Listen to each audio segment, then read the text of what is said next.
Carla, your family has been and had encounters with extraterrestrials, I guess is what we'll call it, several times. But since you have been reporting this, you said that the military and people have been harassing you. Is that true? Well, even before we reported it, Montel, it began the first time we even contacted anyone in UFO research to help us find out what was happening with our family.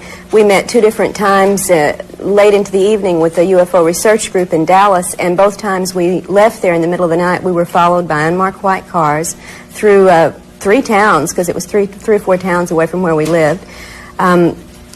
This was the beginning of human surveillance. Then we began to have telephone interference only when we would be discussing UFO subjects. What do you mean by telephone interference? Talking with someone else about the subject in the middle of a conversation, and from time to time, particular subjects seemed to trigger the interference. We would be in the middle of a conversation, and there'd be a series of loud clicks on the phone, and the phone would go dead.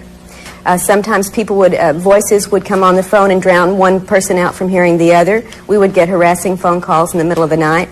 Harassing from who? Never identified. What did they say? Nothing. So people just call, ring, and then hang up? Right, right. Which we hadn't had before. I mean, I know you do get some calls, but these were almost regular.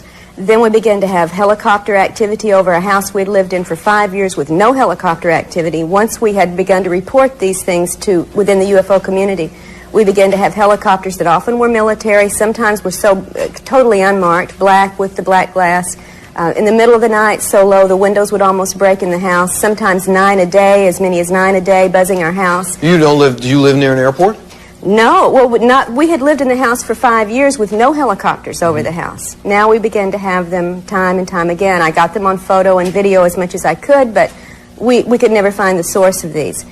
And then my daughter-in-law, who was in the ROTC program at the university, was asked to sign up for what duty she wanted after graduation, and she chose meteorology, and she was a physics major, and her ROTC sergeant said, no, you can't do that. You've got to sign up for R&D. Don't you want to work with the UFOs and the alien projects? Don't you want to know what the Air Force really knows that we don't tell anyone else? And this terrified her so much she dropped out of the program because she knew somebody had been listening enough to us under surveillance to know she was part of this ongoing activity. Whoa. And the final thing was when my husband was abducted by military personnel in November of '88, drugged, questioned, and threatened about our involvement, what we knew about the aliens and what our family had been involved with them. And when he wouldn't answer, he was knocked out and doesn't know what happened to him after that. But he recalls being abducted. Yes, he does. He recalls the center of the abduction experience.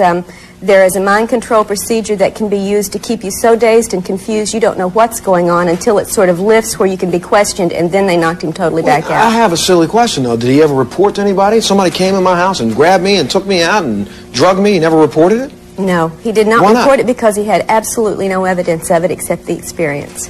Well, we've been talking about UFOs, and before I introduce the next guest, I've got to come back over and ask Carla this question. Now, Carla, I know for you this is a very serious issue, and you have been abducted, you have been taken, but for us who have never seen an abduction, for us who have never ever experienced a UFO, how can you have to understand that I have to be skeptical. It's like telling me that tomorrow the city of Atlantis is going to rise out of the middle of the Atlantic Ocean. No, it isn't. There are people who believe that. Being skeptical means having an open mind. It doesn't mean making up your mind before all the data's in.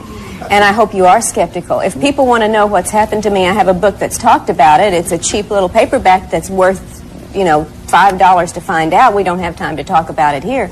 But this has happened to tens of thousands of people. I do research with people for the last 5 years. We have cases going back to 1954 where after a UFO landed on a farm in Indiana and had abductions with every member of the family, the next day the military came en masse and sequestered the family for 4 days, wouldn't let them out of the house while they drugged and interrogated them as well. So I'm not the only one who's saying this is something I've made up in the last few years. Okay. It goes back at least to the 50s. All right. We have cases as recently as October of this year where people have been abducted by the military, drugged, threatened, and interrogated. Okay. It does go on.